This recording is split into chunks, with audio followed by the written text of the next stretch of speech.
And welcome to my second effort at a pre-game show here at recruits.ca with the founder and editor-in-chief of recruits.ca, Grant McCagg. Good morning, Grant. Hey, Blain. So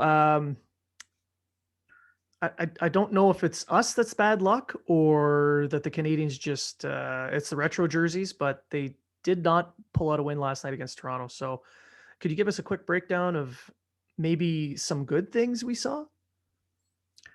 Yeah, well, I think the Leafs are good for starters. Yeah. They're the team to beat in the North Canadian division, as I like to call it. Um, I think Andersen actually, Freddie Andersen was a big reason why they won last night. The first 10 minutes, the Canadians had probably a half dozen prime scoring chances, and he was his pads there couldn't beat him. Couldn't beat him low. They were shooting low, and maybe they should have been shooting high. But uh, you know, normally two or three of those go in on a regular goalie, and he was. I thought he was exceptional last night. The first 10 minutes to keep him in it. Uh, Power play, the dreaded 5-on-3 there, puck over glass. The goal called back. When you go to two reviews, which I don't quite understand. Why don't you just, why give us the prize and then take it back, like do it the first time, say, okay, goalie interference, no goal, instead of the charade that you go through, which is always disappointing. But to be honest with you, I figured they weren't going to allow it in the first, the first review, because he did push his pad a little bit anyways and didn't hit the puck. So I'm not going to complain too much about that, but just the special teams, what do we got to do to get these guys going on the special teams? Muller, do we have to mix up the coaches and which one's looking after which again? Because I love Kirk Muller, but something's not working with special teams, and you can't win against a team like Toronto if you get beat like that in the special teams, I don't think. No, the Leafs have, I believe, the best power play in the NHL.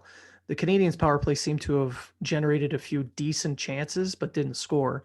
But I do believe the penalty kill was a definite Achilles heel in that game. Yeah. Deno was good 2 games ago for the first time in a while, and he's back to being not as good as we need him to be. He with the structure of the lineup right now, and Suzuki struggling to find offense. Deno has to step up. I think right now that's the issue with the Canadians is center, not getting enough.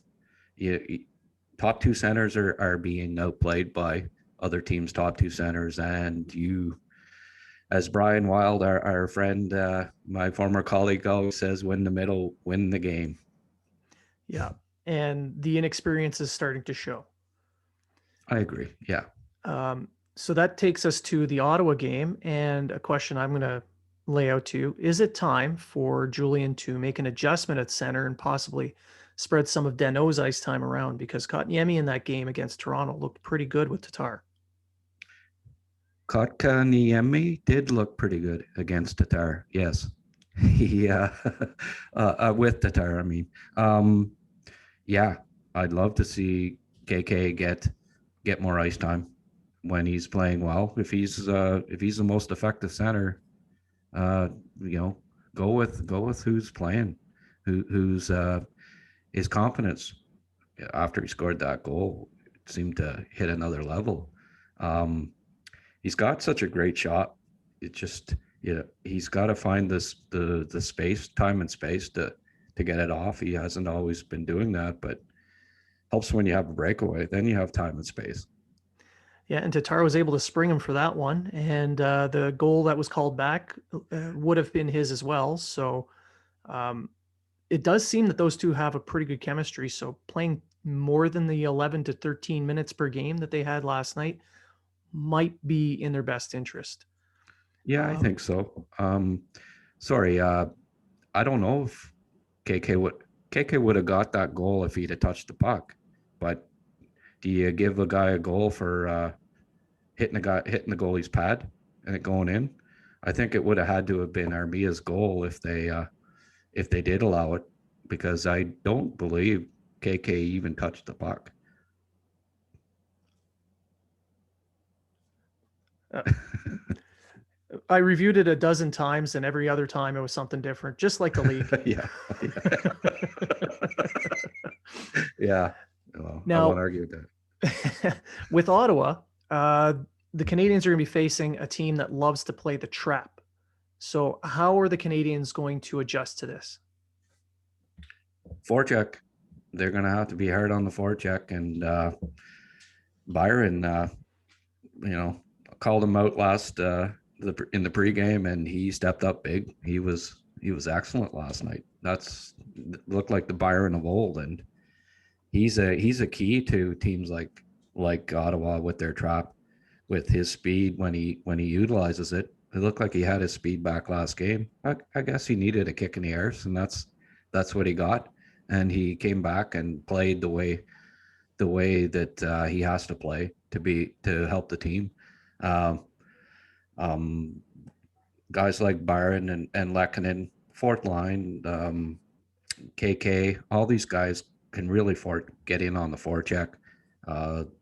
Suzuki, obviously Andersen, Gallagher, of course, always. So I mean, there's lots of guys that can really get in, force the defenseman to make errors, and I think that's going to be a key to get in it and forecheck on those guys. What do you think on that? Each line is going to need that one guy that can really crash into the corner. The dump and chase, maybe even a chip and chase, where you can create a gap in the neutral zone. If they can get that going, it'll open up that gap, and they can possibly find some soft spots in the neutral zone.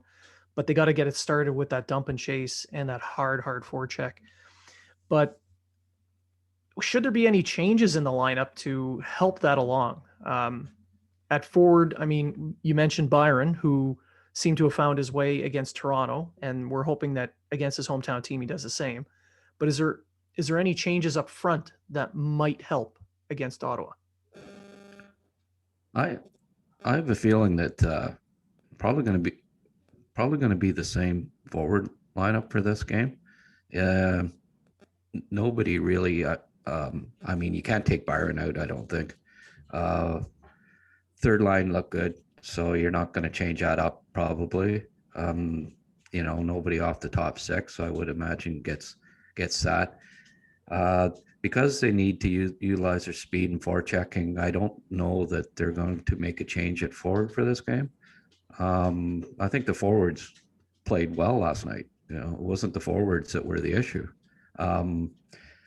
I would think, I'm not sure about Perry being a fourth line kind of guy. I think he's an offensive guy, and if you're bringing him in to play on the fourth line, I don't know that necessarily is the best way to utilize him. So I don't see him playing in Byron or Lehkonen's place or being the answer. So I think they're probably going to keep the forwards the same for this game. Now on defense, the same question. Do you see a change that could help combat Ottawa's grittier style and their trap? It could be Mete coming out for Kulak. I think that's probably the change that you're going to see. What do you think on that? I agree. I mean, Mete had a couple of instances where he was a little too active on his stick. He took a hooking call and a tripping call. There could be arguments that they were weak calls, but nonetheless, he was in the wrong position. His stick was in the wrong position, and he took some bad penalties that hurt the team. So Julian's MO is to make changes when he sees stuff like that. So I could see Kulak come in, and Kulak provides a little bit of mobility, a little bit of size, and some experience as well. Yeah, you got to battle against guys like Kachuk who love to go to the net and stuff, and maybe when there's mismatches out there on the lines and you don't have the big boys out against them. If you got a big defenseman on every pairing, then you can't get those mismatches. As I think you don't want Mete out there against a Kachuk necessarily. As hard as he competes, there's still some size issues there, right? So, yeah, I agree. I think Kulak probably draws in today, but we'll see. And do you think they're going to be piping in some fan noise to make Ottawa feel at home? A little bit of "Go Habs Go" going on in the background to remind them that it's a Montreal game in Ottawa. Yeah. Well, lack of fan noise probably makes them feel at home too, right? So either way, I think they'll feel at home. All right. Well, Grant, thanks a lot. This was great. I believe that tonight's going to be it's a game the Canadians need to win. So let's hope that everyone who's watching gets to see a really good game tonight. So on behalf of myself and you, I'd like to thank all our viewers for coming in and checking us out. And be sure to check out recruits.ca, the YouTube channel that you are on right now, as well as the website, and check out all the great content